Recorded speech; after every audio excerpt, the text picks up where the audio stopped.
Hello everyone, नमस्ते, good morning, good afternoon, good evening सबैलाई। आज चाहिँ बाहिर निस्किरहेको छु। कस्तो राम्रो घाम लागिरहेछ, तर घाम लागे पनि एकदमै हावा चलिरहेको छ र चाहिँ मैले ज्याकेट लगाएको हो। खासमा चाहिँ हावा चलेकोले गर्दाखेरि ज्याकेट लगाएको। यहाँहरूलाई सन्चै छ होला, कस्तो हुनुहुन्छ आजको भ्लगमा यहाँहरूलाई। अनि आज चाहिँ म विशालजीलाई र अनिलजीलाई भेट्न जाँदैछु। अनि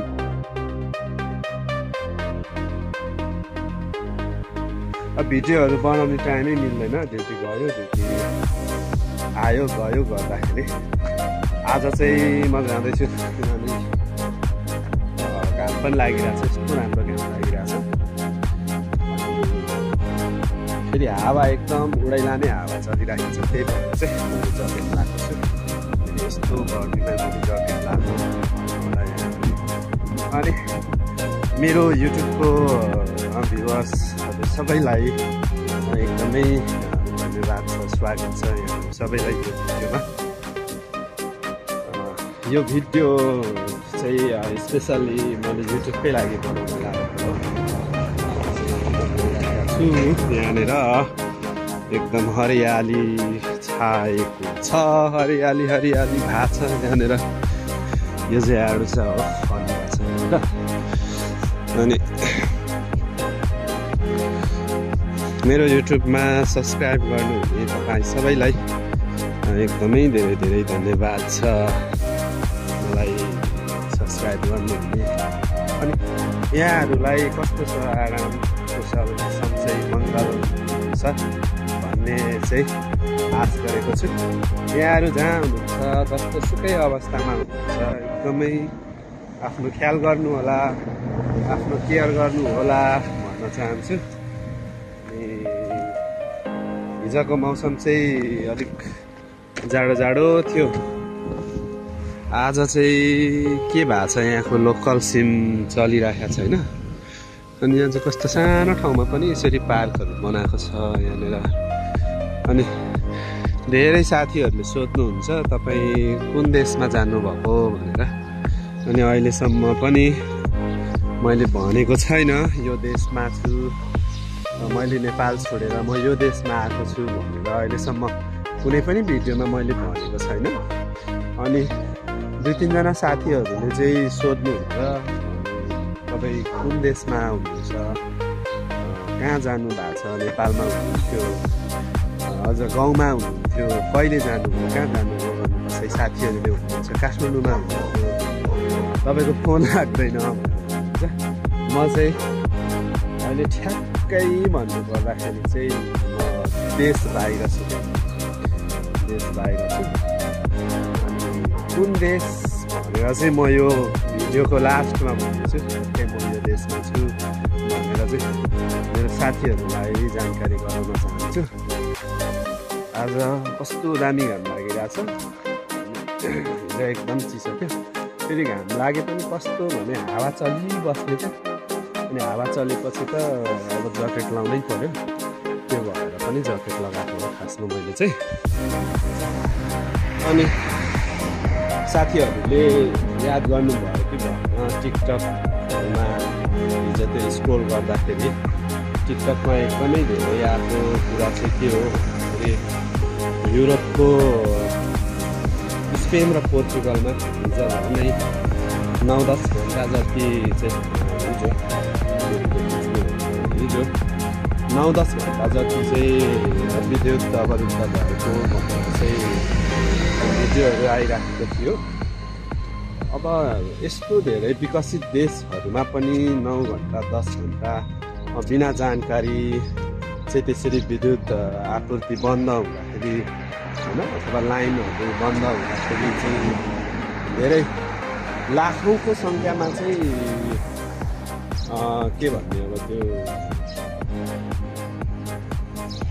के भन्नु त्यसलाई, असर लाखौँको सङ्ख्यालाई चाहिँ असर गरेको भनेर चाहिँ टिकटक भिडियोहरूमा देखिएको थियो। अनि अब यस्तो विकसित मुलुकमा पनि त्यसरी इलेक्ट्रिकल विद्युत कटौतीहरू अपरझट त्यसरी थाहै नदिई जनताहरूलाई थाहै नदिकन चाहिँ जान्छ भने यो चाहिँ केही सुरक्षाको हिसाबले साइबर आक्रमण हुन्छ कि भनेर भएको हो भन्ने खालको कुराहरू पनि त्यहाँनिर चाहिँ हामीले बुझ्यौँ भन्दा पनि त्यो भिडियोहरूमा त्यस्तो खालको देख्न पाइयो। साइबर आक्रमण हुनलाई रोक्नको लागि पनि भन्ने खालको चाहिँ एउटा दुईवटा भिडियोहरूमा त्यसरी चाहिँ देखाएको थियो टिकटक स्क्रोल गर्दै जाँदाखेरि। अनि अब त्यो हिसाबले त यति विकसित देशहरूमा त त्यस्तो हुन्छ भने झन् हाम्रो नेपालको त अवस्था के होला है? हामीले कल्पना पनि गर्न सक्दैनौँ नेपालको अवस्था के होला भन्ने खालको कुरा त सोच्न पनि सक्दैनौँ। अनि अब कति कुराहरू अहिले त विश्वमै अहिले अब पोलिटिकल इस्युले गर्दाखेरि अनि धार्मिक कुराहरूले गर्दाखेरि कति धेरै दङ्गाहरू भइराखेको छ, दिनदिनै मान्छेहरू मारामार भइराखेको छ। जस्तै भर्खरै मात्रै इन्डियाको जम्मू काश्मीरमा पनि कति धेरै मान्छेहरू चाहिँ मार्यो त्यहाँनिर होइन। अनि त्यसले गर्दाखेरि अब विश्व के होला तपाईँहरूलाई कतिको चिन्ता लाग्छ? विशालजीले भन्दै हुनुहुन्थ्यो यहाँको लोकल सिम चाहिँ चलिराखेको छैन भनेर। अहिले ठ्याक्कै म यहाँनिर त्यो बस स्ट्यान्डमा बस वेटिङ गर्दाखेरि पर्खिराख्दाखेरि चाहिँ मैले ठ्याक्कै मेरो मोबाइललाई खोलेँ अनि मैले मेरो डाटा खोलेँ, लोकल सिमको डाटा खोलेँ। अहिले चलिराखेको छैन, नट एभाइलेबल भनेको छ, प्लस चिन्ह आइरहेको छ त्यो सिम कार्डमा चाहिँ टावर आउनुपर्ने ठाउँमा चाहिँ। साँच्चीकै हिजो पोर्चुगल र स्पेनमा चाहिँ विद्युत कटौती भएको थियो। फेरि आज ठ्याक्कै यता सिमको नेटवर्क चलिरहेको छैन। मेरो मात्रै हो कि साथीहरूको पनि हो? कमेन्ट गर्नु होला त ल। अहिले चाहिँ म विशालजीलाई भेट्न जाँदैछु मार्केटतिर। त्यतिखेर चाहिँ मेरो गाडी आउनलाई 1 मिनट बाँकी छ। अब इन्टरनेट नभए पनि यही यो डिजिटल बोर्ड हेरेर डिजिटल बोर्डमा चाहिँ बसको टाइमिङहरू र बस नम्बरहरू हेरेर पनि हामी चल्न सक्छौँ। यहाँनिर चल्न सकिँदो रहेछ। अनि म चढ्ने गाडी चाहिँ आयो, 14 नम्बरको गाडी हो म चढ्ने। अनि आज यहाँको लोकल सिम चलिरहेको छैन है, किनभने मेरो सिस्टम छैन। गाडी आयो, चढ्छु गाडी।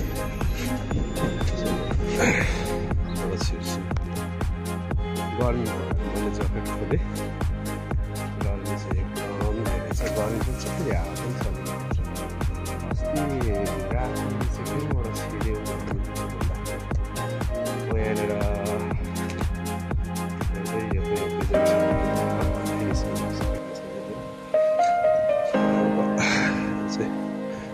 घरहरू चाहिँ यस्तो राम्रो बनाउँदो रहेछ क्या। यहाँनिर चाहिँ एकै खालको उसको भुक्यो हो मलाई देखेर।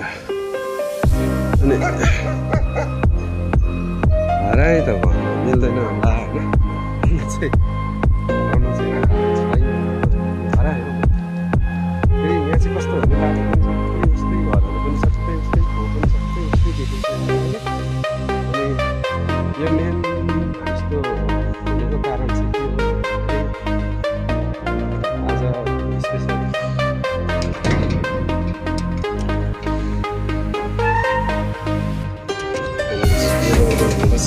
समस्या चाहिँ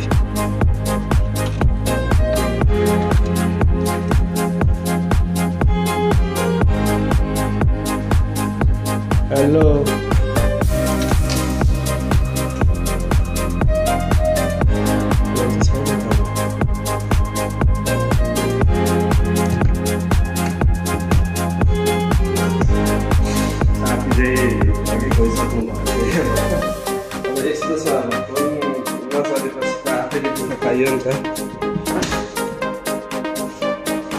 नचलेपछि त अब आफैले दुःख पाइयो नि त।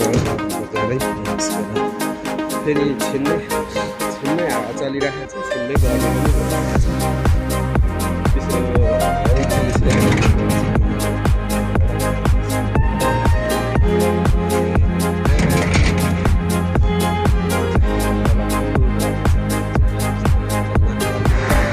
चढ्ने चाहिँ माथिबाट हो। यताबाट अन्डरग्राउन्ड गएर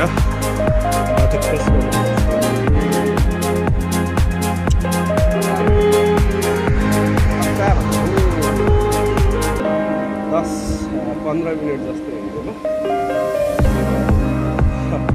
यस्तो कहिले काहीँ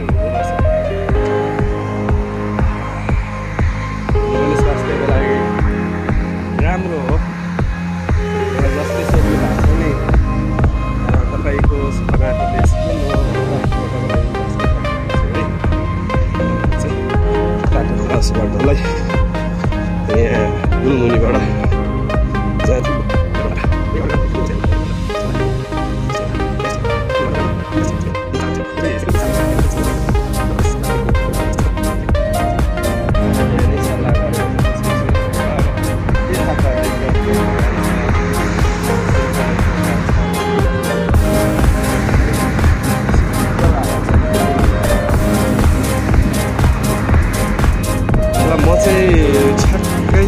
तपाईँ कुन देशमा हुनुहुन्छ धेरैजनाले सोध्नुभयो ठ्याक्कै म चाहिँ यो झन्डा हल्लिराखेको थियो यो देब्रेपट्टिको झन्डा हल्लिराखेको देशबाट छु अनि यो अर्को चाहिँ के को लागि हो यो चाहिँ मैले एक्ज्याक्ट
पेट्रोल पम्पकै छेउमा बसेको छु गाडी पर्खेर यहाँनिर पेट्रोल पम्पको छेउमा यहाँदेखि गाडी चढेर सरर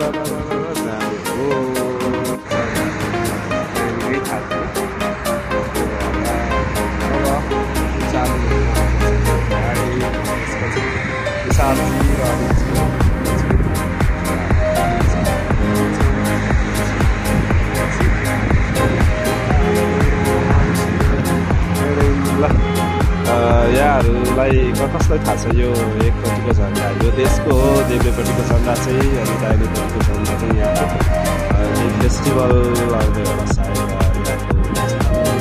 फेस्टिभल जहाँसम्म लाग्छ PS6मा चाहिँ यहाँको फेस्टिभल त्यही भएर यो झन्डा भएकै देशमा छु है साथी भाइहरू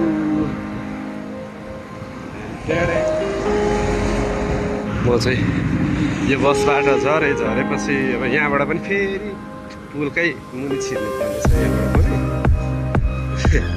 यहाँबाट पनि पुलकै मुनिको बाटो छिर्ने हो सबै एउटा जाने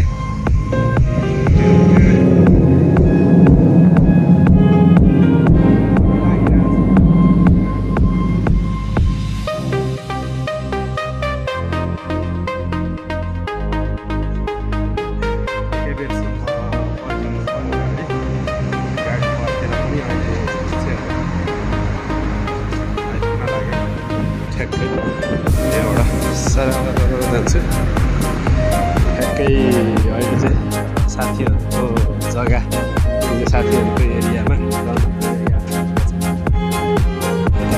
क्याप्टेन सर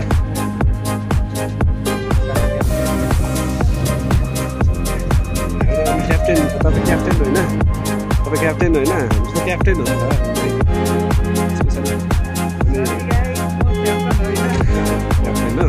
मनिया उतापट्टि एडिडासको चाहिँ ल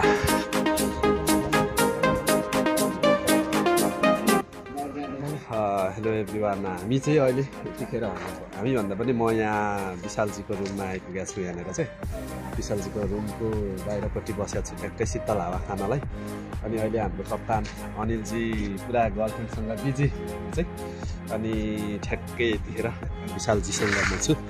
विशालजी र म ठ्याक्कै विशालजी अनि के छ सन्चै हुनुहुन्छ? नमस्ते सबैजनालाई सन्चै।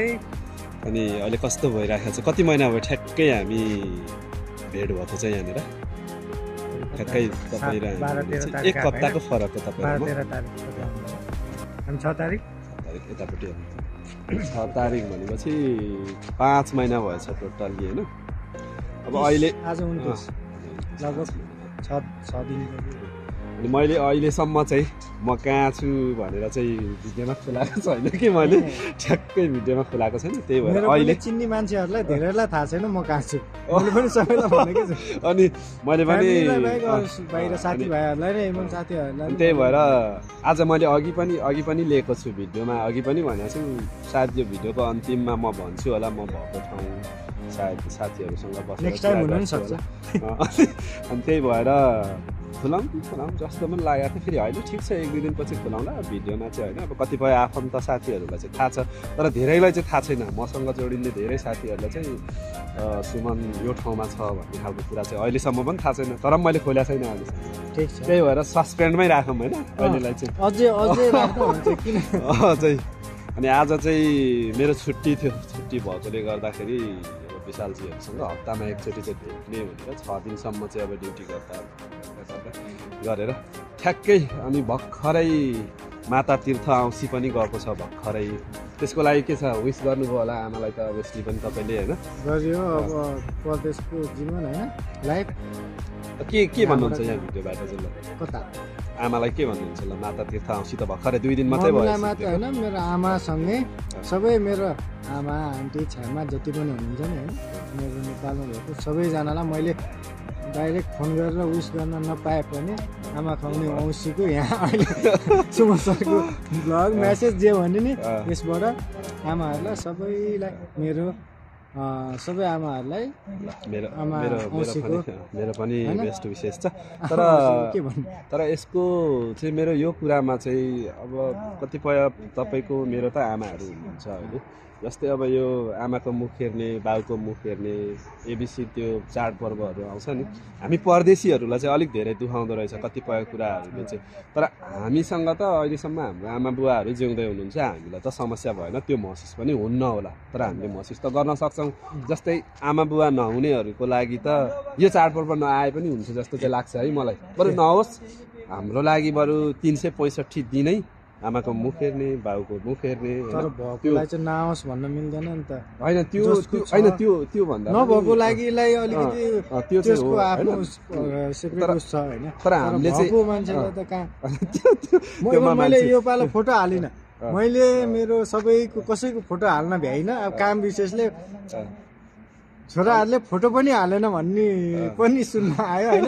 त्यो त हो, अब फोटो हाल्न त भ्याइन्थ्यो तर मैले हाल्न पाइनँ। अनि यस्तो होइन, त्यो फोटो लाउँदैमा हामीले चाहिँ अब सोसियल साइटहरूमा म कमै चलाउँछु। बिचरा मेरो आमाले त सोसियल साइट चलाउनु हुन्न, मेरो म कमै चलाउँछु। मेरो सबै फोटो नहालेपछि फोटो हालेन है छोराहरूले भन्ने। अनि मैले चाहिँ मेरो आमालाई के भन्यो भने आमा यस्तो हो। अनि यो मैले चाहिँ महसुस गरेको, किनभने मलाई जस्तै सबैलाई नहोला, तर आमा नहुनेहरूको लागि हामी आमा हुनेहरूले त ठिक छ हामीले एबिसी जे पनि गर्न सक्छौँ, विस गर्छौँ। तर आमा नहुनेहरूलाई चाहिँ कति पीडा हुन्छ होला, त्यो पीडाको चाहिँ मैले महसुस गरेँ खासमा चाहिँ। त्यो भएर बरु हुनेले पनि नहुनेले पनि हामीले 365 दिनै बाबु आमालाई माया गरौँ, प्रेम गरौँ भन्छु क्या। एक दिन फोटो मेरो उसले त्यो एक दिन फोटो अपलोड गरेर माया हुने होइन होइन गऱ्यो भने सधैँ 365। अब टाढा छ जे भयो नि, अब सँगै भेटेको भएर सँगै भएको उस र टाढाबाट होइन। ल ठिक छ विशालजी, हामीले गन्थन मन्थन गऱ्यौँ रुमभन्दा बाहिरपट्टि निस्केर। जाडो भएछ मलाई चाहिँ, घर चाहिँ यतै हो होइन। सुमन सर ज्याकेटमा हुनुहुन्छ, म टी सर्टमा छु, जाडो छ एकछिन बाहिर के गर्नु जाडो भएरै मैले लिन आएको हो म खास। ल ठिक छ। अब गाइजहरू हामीले चाहिँ यस्तै खालको गन्थन मन्थन गरेका छौँ। बिस्तारै अब कहाँ हुनुहुन्छ त्यो पनि आउँछ छिटै नै। अब नेक्स्ट भिडियोमा चाहिँ हामीले खोल्नेछौँ, कस्तो गर्ने सबै चिजहरू सबै सामग्री प्रस्तुत हामी सबैले ल्याउनेछौँ। हप्तामा एकचोटि भिडियो बनाउनेछौँ। ल भन्दै अहिले चाहिँ अब यो यो ब्लगको म इन गर्छु सायद अब बाटोमा जाँदाखेरि चाहिँ अब इन गर्छु यहाँहरूलाई यो ब्लग कस्तो लाग्छ कमेन्ट गरेर भनिदिनु होला थ्याङ्क यू सो मच म चाहिँ अघि दिउँसै निस्केको अहिले मात्रै रुम पुग्न लागेको छु भर्खरै गाडीबाट निस्केँ अनि यहाँ चाहिँ पुरा केटाकेटीहरू रहेछन् गीत सित गाउँदै बसेर रहेछ यहाँको लोकलहरू म चाहिँ अहिले मात्रै घर चाहिँ जिम हल रहेछ यहाँनिर चाहिँ दिउँसो पो देखिँदो रहेछ दिउँसो चाहिँ देखिँदैन यहाँनिर अनि अहिले चाहिँ एउटा लेडिजले जिम गरिराखेको रहेछ एउटा लेडिजले जिम गरिराखेको छ यहाँनिर यो चाहिँ जिम हल म बस्ने ठाउँभन्दा पनि थोरै बाहिरपट्टि म चाहिँ भर्खरै गाडीबाट झरेर अहिले चाहिँ कोठा आइसकेको छु आजको भ्लग चाहिँ यहीँ इन्ड गर्छु आजको छुट्टीको भ्लग थियो खासमा छुट्टी थियो छुट्टीमा अब खासै त्यस्तो खालको राम्रै खालको भिडियो त बनाउन पाइएन तर पनि अब छुट्टीको भ्लग भनेर चाहिँ मैले नाम दिएको छु यो भिडियोलाई अहिलेसम्म मेरो भिडियोलाई हेर्नुहुने वाच गर्नुहुने तपाईँ सबैलाई धेरै धेरै धन्यवाद भन्न चाहन्छु अर्को भिडियोमा भेट्ने बाचासहित यो भिडियोबाट बाई बाई भन्दै मेरो च्यानललाई सब्सक्राइब गर्नु भएको छैन भने प्लिज सब्सक्राइब पनि गरिदिनु होला थ्याङ्क यू बाई बाई